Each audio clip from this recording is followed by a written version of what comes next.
Hey everybody, this is Mike1217 and welcome back to Let's Play Legend of Zelda Twilight Princess. We are in the Lakebed Temple, and last time we got the water flowing, as you can see. And now this is going to be a little bit quicker, and I have done a practice run of most of the rest of it. I didn't get through the dungeon, finish with it, but I got pretty far into it. Off screen on a little practice playthrough, so I know a little bit more of what I'm doing, so this shouldn't be as sloppy. However, pretty soon we are going to... Actually, what room am I in? See, now I'm already confused. No, you have to jump down. To this room here, right? Yeah, because this is rotating, okay. You have to ride these platforms pretty soon. I didn't want to jump down this side, this is a bad side to jump down. But anyway, we are about to get into the first, I would say the first real tough battle of the 3-heart run. Pretty soon we are going to do the mini-bosses dungeon. And I must say that on my practice run of it, I had some trouble. So this is going to be kind of our first real glimpse of how doing a 3-heart run of a Zelda, of this Zelda game feels different from a normal run. Unless I get lucky and win on the first try. That's probably what's going to happen now that I've said that. I'm going to disappoint everyone and beat it on the first try. But yeah, pretty soon we are going to do the mid-bosses dungeon. But first, we need to jump on these platforms, because now the water is flowing. This is rotating. It wasn't rotating before. And we have 2 doors we can go into. We want to go into the first one. The other one is just a straight hallway that leads to a locked door. And we will be getting this key to this pathway eventually. And actually, I think it's over here. Yeah, there's a chest right over here. And this has the key that we'll be using in the next room. And you may saw another door ahead. There's some shoes over there. Just ignore the shoes. They're not that big of a problem. There's another door ahead over here that you might be tempted to go into. So let's check it out really quick.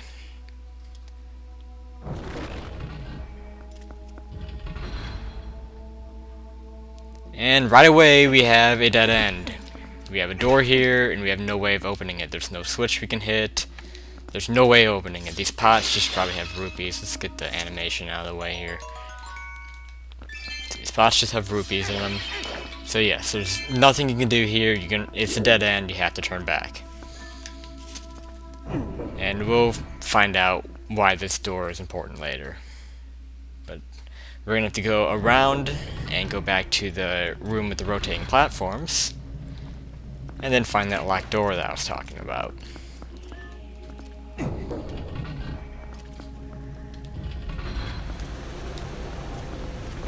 So, riding along, I don't know what else I have to say about this dungeon, but it's going to be a long one.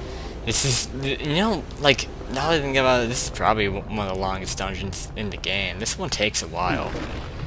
And I know I said that at the beginning, the slow part because the water's not flowing, and which is true, it's really slow and tedious, but I noticed that even when the water's flowing, it still takes a long time. It goes at a faster pace, but there's a lot more to do. So this is a huge dungeon. So now we have some water here. This is kind of like the beginning of the dungeon where we had the tunnel that we had to walk through. Watch out for the clams down here, and the jellyfish. We really do not want to be taking damage here because we're getting close to that mid-boss. And let's get water bombs. We have a rock down here that we need to blow up. So get these out. Again, you cannot use a bow and arrow underwater. You just have to place the bombs down. I don't know how to kill the jellyfish, by the way, as of right now. So hopefully we can do something about them later, because they're pretty damn annoying in this dungeon. We will be having a lot of underwater segments later on where those jellyfish are all over the place. But swimming up through this tunnel we go, and here we go. This is the mini-boss room. And I'm not going to talk a lot here because I need to focus on this. We have these tadpoles falling from the ceiling right away. They die in one hit. You might think, oh, that's not so hard. What are you worried about with this mini-boss? Well, let's look up at the ceiling. If there's no mini-boss in here, then use your Zelda logic. Look at the ceiling. I noticed that the 3D games do that a lot. Like, the Zelda team really likes that. Like, going to a boss room or mini-boss room and then not having it there, and then you have to activate the fight by looking at the ceiling to find the boss up there.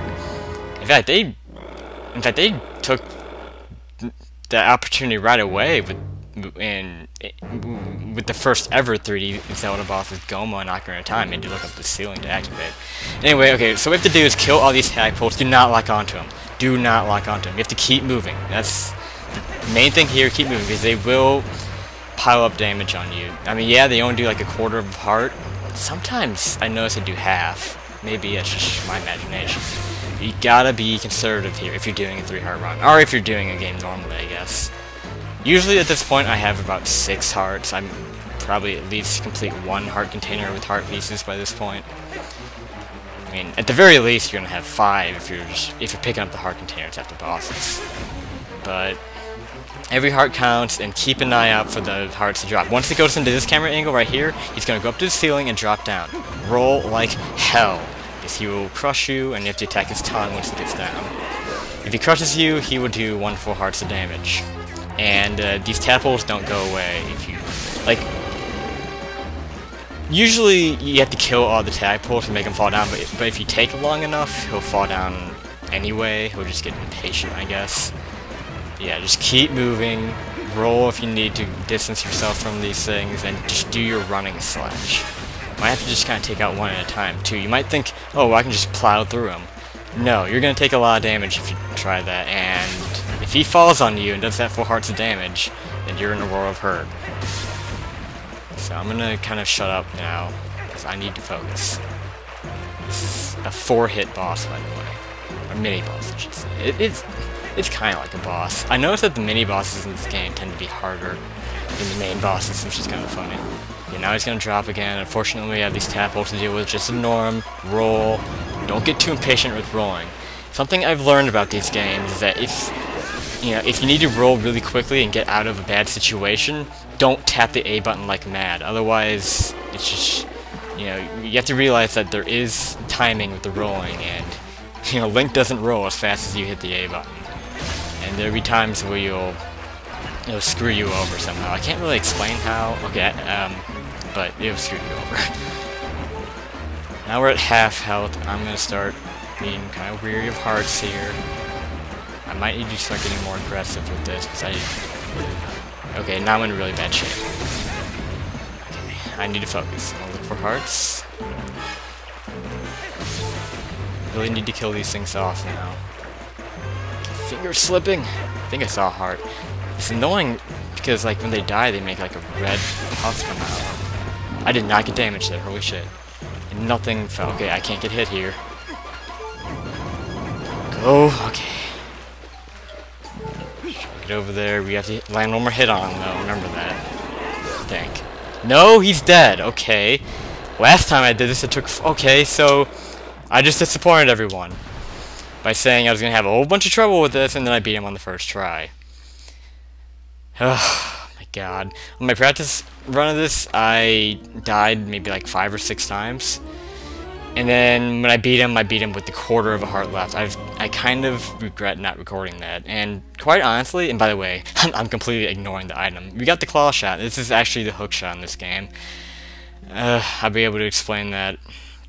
Actually, I kind of have to explain it now, don't I? Because we just got it, and we're going to be using it. It's kind of a tradition in Zelda games that once you get the main item, or really in the modern games it does this, like, once you get the main item, they have you use it right away. It's just kind of a theme with them.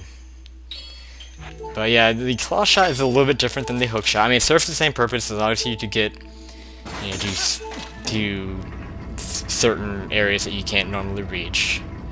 Batman style, only this is different because you can see we're still hanging on our target. And yes, you can clamp on to your targets, to your claw shot targets. God, I can't talk again. And just hold on to them. So, and we'll be able to see the use of that pretty soon. But this is actually that room that we went into earlier that had the door, that dead end. But anyway, yeah, what happened back there is I died like 5 or 6 times, and I beat him with a quarter of heart left. Claw shots take away these guys' mass, by the way. You can throw the mass back at them and do damage, which is kind of nice. So it makes these guys a lot easier to kill. But yeah, I really do regret not recording that. Again, I wanted just to get a good practice run in just so I could get through this a little bit quicker, but now I'm thinking... And I kind of want to ask you guys, if you guys are watching, would you mind if I just do all the dungeons on faint memory and not doing practice runs? I mean, yes, it will take longer, I will get stuck, my memory sucks. I've kind of proven that by now, that I do not have a very good memory. And I gotta be careful here, because if I take damage, fall damage, I might die. But yeah, I've proven that I don't have a good memory. I played this game about... I played through it 3 times before this. But still, I do forget things. I'm not perfect. And by the way, the claw shot can clamp onto these vines, which makes them so much easier to get up, so you just clamp to the top of them. But, yeah, I mean, if you guys don't mind me doing these dungeons without any practice and doing them just straight on, go ahead and say so. But if you would rather me do practice and rather me get through them a lot quicker and efficiently, then say something. Otherwise, I'm just going to do it however I feel like.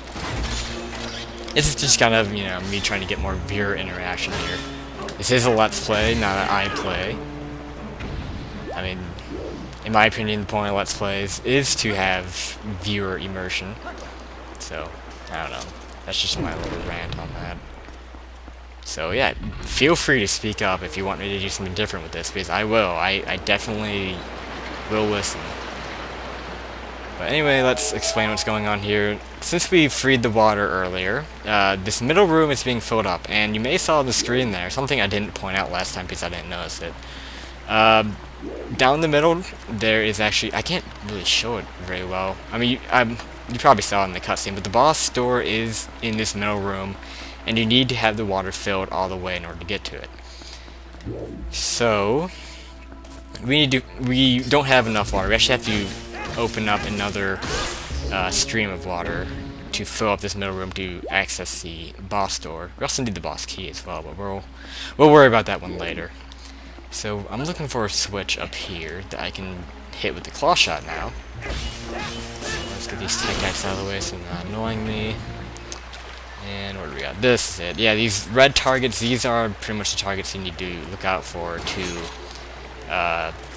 use the claw shot on them. And we'll just pull the switch down like that. And another feature I want to show off with the claw shot that we'll be using very shortly is you can add... Oh, whoa. How the hell did I get off of that? I guess the cutscene took me off. Something you can also do is you can go down with it like this. You can scroll down. So that makes it easier to jump down into the ledges below you. I mean, it's simple just to press A and let go and land on them. But if you're not too sure, and if you want to like just drop down and get a better look at your surroundings, then it's not a bad thing to use. But yeah, it is. It is an interesting new feature. I really do like the hook shot in this game. It definitely is my favorite Zelda hook shot. And I'll warn you right away, I'm probably going to be accidentally calling it the hook shot a lot, just because that's usually what it's called, and that's what I'm used to calling it. Alright, so we have a new room here, and it's an empty pit below, so don't jump down, otherwise we'll get hurt. And we don't have enough water flowing to make these rotate. Eventually these can rotate. As you can see, we have some gears here. So what we actually have to do is use our claw shot over here. You can't like you see these targets up here. It looks like the targets you can clamp on, but you can't actually do it with those. You have to not have a chain on them. So. Whoa! I thought I missed that. Yeah, I see. You can move down and just drop down here. Probably has the rupees in it. And I know exactly where the 2 heart pieces are in this place. I'll probably show them, just kind of point out where they are once I get to them. So no worries about that. Now you're gonna have to pay attention to your surroundings here, because mostly here, keys out of here. Mostly here, you're going to be clamping onto vines, like right up here. So that's what you have to look up. Get away from me! Ah, how many keys are in here? Jeez. There are a lot of keys in here. But, yep, pay attention to your surroundings here, and look out for the vines. This is pretty much how you're going to be getting around this room, is looking for vines.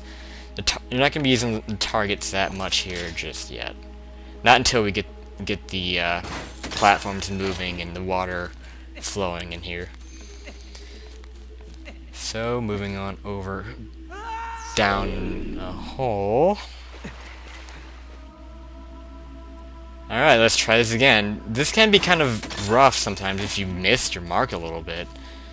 I'm not sure what happened there, but I think I missed my mark a little bit there when I fell off. But anyway, there should be vines over here. And we have a door right over here that we have to go into. And actually, our time is getting up there pretty good, so right here in this room, I'm going to end this episode off, and we will continue the Lakebed Temple next time on Twilight Princess. And, oh, by the way, before I end, we can take care of these guys now in the bubbles with the claw shot. Just pull them out, slash them to death, and then the bubble will go away. But anyway, this is Micro217, and I will see you in the next episode. Later, guys.